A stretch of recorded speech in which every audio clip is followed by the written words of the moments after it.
2015. Tapi kenaikan atau trennya yang paling signifikan antara PDI Perjuangan dan Gerindra siapa nih, Mas? Cindy Sistiarani terlihat menawan saat PDI ini memoderasi sifatnya dialog. lebih landai ya.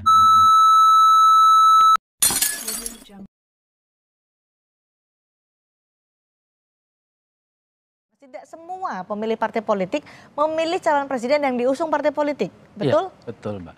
Ini anomali nggak sih, Mas? Karena ketika elektabilitas capresnya itu meningkat, mengerek juga elektabilitas partai politik, tapi ternyata tidak semua pemilih parpol memilih capres yang didukung parpolnya. Ya itu sangat wajar dan 30 lebih persen yang tidak memilih Prabowo Subianto dari Partai Gerindra yang memilih parpol Gerindra. Itu tersebar kemana-mana. Okay. Jadi ada memang begini ya, mungkin juga dua partai ini, PDI dan Gerindra memang sudah semakin kecil. Beda sekali misalnya dengan dua partai yang sekarang ini sedang melakukan langkah politik ya, PAN dan Golkar. PAN dan Golkar itu pemilih yang belum menentukan pilihan, yang tidak tahu, itu masih Gerindra ini memang sama-sama partai yang sudah kukuh. Itu seperti rel tapi dia jalannya sendiri-sendiri. Relnya sisi kanan kiri tapi sama kuat tapi nggak pernah ketemu itu. Baik. Kalau papan tengah ini ada PKS yang menarik. Elektabilitas PKS naik sementara Nasdem turun padahal mereka sama-sama mengusung capresnya adalah Anies Baswedan. Yang pertama kali mendeklarasikan adalah Nasdem. Kenapa Nasdem berbeda dengan PDI Perjuangan dan Gerindra yang mengusung tapi naik elektabilitasnya? Sebetulnya sama-sama turun. Jadi Anies juga turun Anies ya. Turun. Nasdem nih pengusung baca pres Anies Baswedan, elektabilitasnya masih di papan tengah, PKS naik, Nasdem justru turun.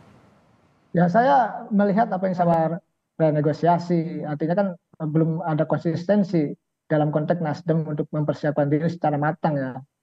Saya sih melihat dia kan jaringan-jaringan perkotaannya kuat. Kalau saya sih melihat pengajian-pengajian mingguannya juga jalan. Gitu.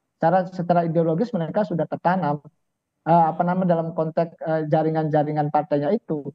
Jadi ya dulu ketika ingat 2014 gitu dihajar kasus ya begitu tinggi ya kepada Presiden PKS kasus impor daging sapi, tetap saja waktu itu survei menemukan bahwa PKS tidak akan lolos, tapi tetap lolos. Nah hari ini juga sama, mereka pilihannya oposisi, ketika misalkan Nasdemnya turun gitu dia masih naik PKS. Saya melihatnya ya jaringan-jaringan kelompok saya mengatakan ya Liko itu pengajiannya masih jalan. Makanya misalkan ketika terpecah ya terbelah menjadi dua pun ada Partai Gelora ya.